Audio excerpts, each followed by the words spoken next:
Very quick thing about the New Yorker.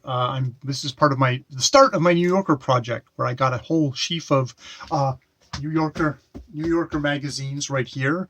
I put them in chronological order, and I'm going to read them from the earliest that I have, which is April the 25th, 2016, which has a whole ton of anti-Trump cartoons in it.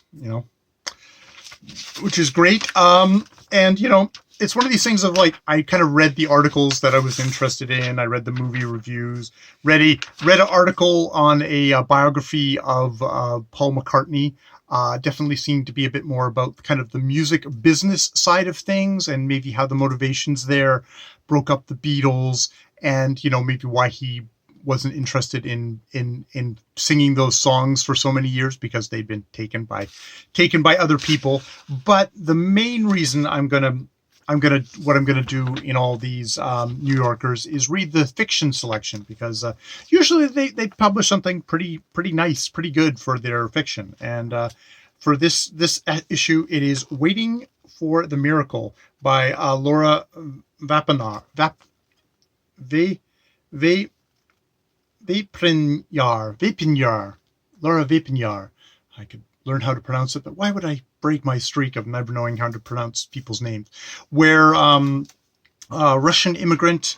He's an immigrant. He's somebody who's gotten a coveted H-1B visa to be able to work in the U.S. for 3 years, and where he's going to be a computer programmer. Vadik.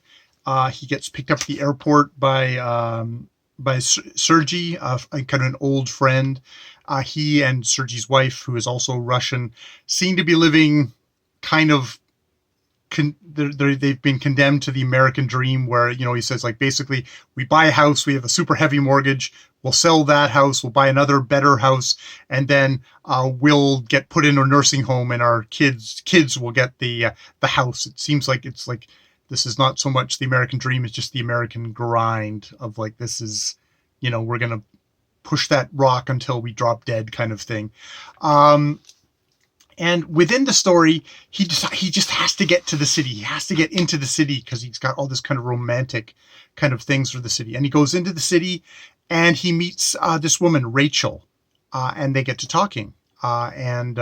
Indeed, they get to... it's late, and he's supposed to get back to his friend who's in Staten Island. It's like, it's super late. You're never going to get back to Staten Island. It's like, okay, you can stay with me. And they spend a night. And they have this discussion about Leonard Cohen. Leonard Cohen, who comes up early on in the story because Sergey, his friend, is really poorly singing. One of Cohen's songs, waiting for a miracle. Baby, I've been waiting night and day. I didn't see the time. I waited half my life away. It's like, he loves Leonard Cohen.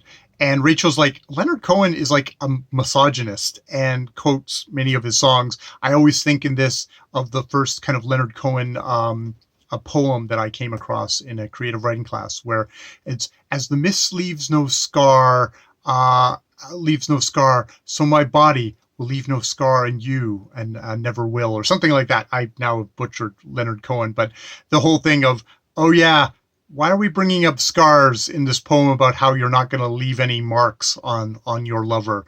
But you've mentioned scars now, so all you can think of is Leonard Cohen as a knife, as a very beautiful knife, but as a very sharp knife that you maybe should be worried about. Leonard doesn't try and hide this in his stuff. A lot of the messages kind of go out in his music are, I'm a dangerous dude to actually be with, but aren't I romantic and kind of sexy in that as well? So he's also selling the bullshit as well as warning the bullshit. And so, Rachel's like, all he wants to do is kind of worship women as these objects, as sacred objects, and then dispose of them, and then possibly dispose of them and then worship them as sacred objects. And quickly by the end of the story, we're realizing this is Vladik having a nostalgic remembrance of Rachel, and like, oh, I never can find her, and I keep on, every time I go out with a new woman, I always put a lost connections ad out in one of the online things.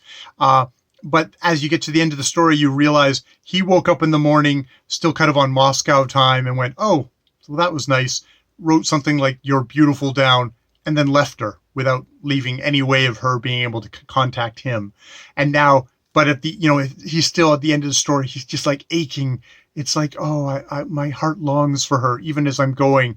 But it's like, you constructed this. You tossed her away, and now, like Rachel's charge against Leonard Cohen, you're worshiping, or you're seeing her as this sacred object, this symbol of the hopes of America, in this one night stand that you had with a woman.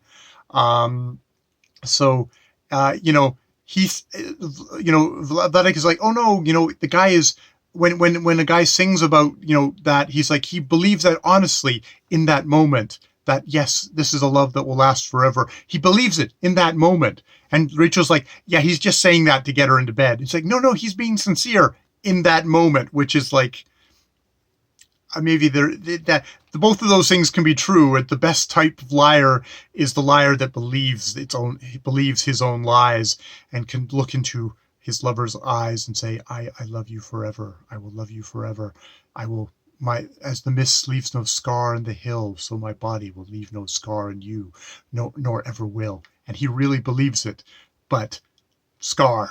So yeah, that is waiting for the miracle. I'm a big Leonard Cohen fan, even though I probably would agree with Rachel's reading of him, but I also enjoy his kind of romantic kind of nihilism there.